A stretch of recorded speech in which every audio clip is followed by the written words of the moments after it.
Jadi kami punya 3 bentuk surat penerusan, Pak. A9, A10 dan A11. A9 itu bila dugaannya tindak pidana bila dugaannya pelanggaran etik, A10 bila dugaannya pelanggaran administratif, dan A11 itu bila dugaannya pelanggaran pidana pemilihan. Nah, di sini Pak, pada saat kami pleno, memang di dalam undang-undang pemilihan itu tidak ada sanksi pidana, sehingga kami mengkategorikan ini bukan pidana pemilihan. Pada saat ini bukan pidana pemilihan, kita akan melihat lagi ada etiknya enggak. Kalau ada etiknya bagi penyelenggara, maka kita akan meneruskan dalam bentuk A9, kita teruskan ke DKPP. Kalau ini administratif, Pak, penyelenggara juga yang atau peserta pemilu melakukan pelanggaran yang tidak ada pidananya tapi terkait dengan pelaksanaan administratif dalam penyelenggaraan pemilu, kita mengeluarkan A10 untuk kita teruskan kepada pihak yang berwenang, misalnya ke KPU. Nah, itu A10. Nah, A11 kalau di dalam dugaan ini setelah kita rapatkan dengan Gakumdu yang terdiri dari unsur-unsur polisi dan kejaksaan yang berada di dalam pokja kita menyampaikan bahwa ini cukup bukti, kemudian memenuhi unsur syarat formilnya terpenuhi, bisa diteruskan ke polisi, maka kita akan mengeluarkan A11.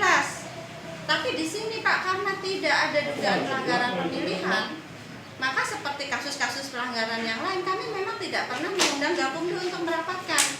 Karena masukan dari teman-teman kejaksaan juga, dari Pak Amanda Kasih Idum di kejaksaan, beliau menyampaikan bahwa dari Kejagung, Pak Sidabuta itu menyampaikan bahwa undang-undang selain undang-undang pemilihan tidak boleh dibahas di dalam Gakumdu. Artinya kalaupun kami mengundang Gakumdu, itu tidak ada pasal dalam undang-undang pemilihan yang kita bahas. Kalaupun kita menggunakan KUHP, itu tidak boleh karena KUHP itu bukan undang-undang pemilihan. Gakumdu itu hanya boleh membahas pidana yang ada di dalam undang-undang pemilihan. Kalau tuntutan mereka ini Bu gimana? Tuntutan mereka kan minta diselesaikan oleh Panwas. Pidana money politik minta diselesaikan oleh Panwas. Sementara Panwas sendiri itu sebetulnya juga menjadi korban. Kita itu dikebiri oleh undang-undang. Undang-undang ini yang membuatkan anggota dewan, Pak. Anggota dewan untuk undang-undang pemilihan ini tidak ada sanksi pidana untuk money politik. Tidak seperti pada saat pilek. Pada saat pilek, Pak, 12 terpidana untuk Kutai Timur itu saya yang menyelesaikan bersama Gakumdu.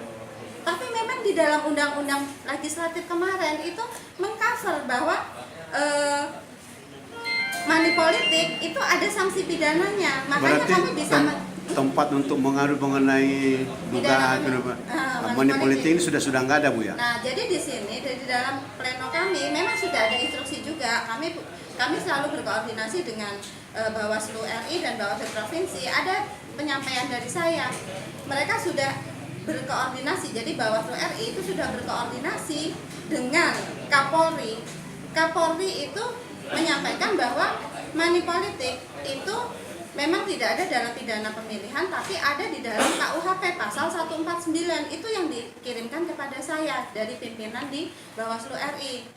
Ibu sampaikan aja kepada lapor bahwa pelanggaran money politik ini diatur di dalam KUHP pasal 149 sehingga bisa diteruskan sebagai tindak pidana umum, bukan tindak pidana pemilihan. Nah, sekarang kalau tindak pidana umum dengan menggunakan KUHP, Pak, itu bukan kewenangan kami. Ranahnya bukan di Panwas, tapi pada kepolisian. Kami di Gakumdu ataupun di Panwas itu hanya boleh membahas kalau itu ada di dalam undang-undang pemilihan. Karena itu saya sampaikan jawaban saya kepada Pak Hadiansah, dalam hal ini beliau yang menjadi pelapor dalam kasus ini. Kami sampaikan bahwa ini tidak masuk dalam pidana pemilihan. Tapi bila diperlukan dapat diteruskan kepada polisi sebagai tindak pidana yang lain, tindak pidana umum. Oke, itu yang kami sampaikan, karena kami juga tidak punya kapasitas. Jangan sampai kami memeriksa satu perkara yang kami sendiri tidak punya kewenangan pada undang-undang tersebut.